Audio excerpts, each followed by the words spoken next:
Hello! This is the fairy tale book tag, and I was tagged by Tanner's Books and Beyond. So yeah, I'm just going to get right into it. I wasn't actually meaning to do two tag videos back to back, but since I was tagged, I'm going to do it, and yeah, let's see what's going to happen.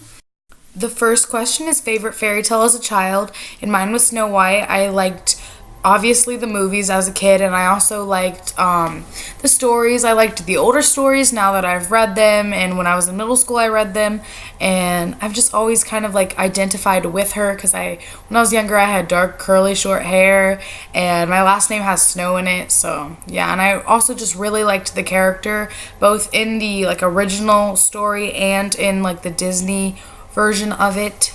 Number 2, if you could live in any fairy tale world, what would it be? For me, it would be Harry Potter, and it might be the cop-out answer that everyone does, but I just really love the Harry Potter universe and everything that J.K. Rowling has done to create it. She has some really good world-building skills, and I would just love to be a part of that. There's magic and time travel and beautiful like creatures, and there's just so many things that I would like to see or learn about. So, yep. Wingardium Leviosa. Wingardium Leviosa. Huh. Is this one broken? Number 3, your favorite fairy tale retelling. And I actually had a lot of trouble with this because I don't read a lot of fairy tale retellings. I've heard of the Lunar Chronicles. It's one of the more famous fairy tale retellings of like the time right now. But I haven't read them yet, and they're on my list to read, but I just haven't got to them yet. My favorite fairy tale retelling that I've read would have to be, I guess, Fairest, which isn't even a book that I totally like loved. I liked it when I was younger, but like I've reread it since, and it's not as good. But I mean, it's also meant for middle schoolers. So it's a Snow White retelling, and if you're like a younger person, you would probably like the book. There's a few problems I have with it. Just the story is a little iffy sometimes, it doesn't make sense, but it's still good for middle schoolers. I also wanted to talk about The Land of Stories. It's not exactly a fairy tale retelling, but there are like elements of different fairy tales put in together into one whole like land. So that's kind of like a retelling. And I really like that book. It's by Chris Colfer, who is from Glee. Number 4, name a fairy tale story you would recommend to a child, and for this one, I'm picking The Ugly Duckling. I just think it has really good morals, and it would be good for children to read, and I loved it when I was younger, so, yep.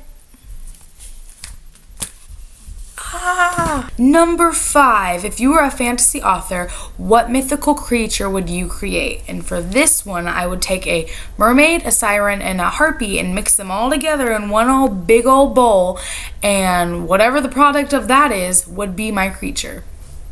Number 6, if you could speak to any fantasy author, who would it be? I picked George R.R. Martin because I love his characters, I love his storytelling, I think his characters are diverse and distinct from each other, and I would just like to ask him questions about how he writes and how he figures out his world. Number 7, if you could have any magical power, what would it be? Mine would be telekinesis. I have wanted telekinesis for the longest time. I feel like it's just really awesome power, like being able to move things with your mind without having to actually like move. That's some good stuff. Number 8, your favorite fantasy or fairy tale book. For this one, it was really hard for me to choose a book, but I chose A Game of Thrones by George R.R. Martin. I just really like this book, and I like the author, and I really like the world building, and I've already told you guys this, so I'm gonna just move on to the next question. Number 9, pick a fairy tale that resonates with you. For this one, I picked The Little Match Girl. I actually had trouble figuring out which story I was going to do for this question, but The Little Match Girl definitely fits. It made me really sad when I first read it, and I've read it like multiple times since I read it the first time. There's different versions of it, but each one of them has been thought-provoking. It makes me a little bit sad, but it also makes me think, and that's what I really like out of a story. Number 10, what fairy tale creature would be your sidekick? For this one, I'm going to have to say cat. Yeah, a cat. But not just any cat, a talking cat. Because cats are awesome, but talking cats are mega awesome. So yeah, I need a mega awesome cat, like Artemis. that's it for the fairy tale book tag. I'm tagging Book Infection and Book Dragon. But if I didn't tag you and you want to do this tag, then just do it. It's super fun. I had fun filming it and doing it. So yeah, do it. Ducklings, duck, duck, duck, duck, duck. Are they ducklings? Is that what they're called? Of course that's what they're called.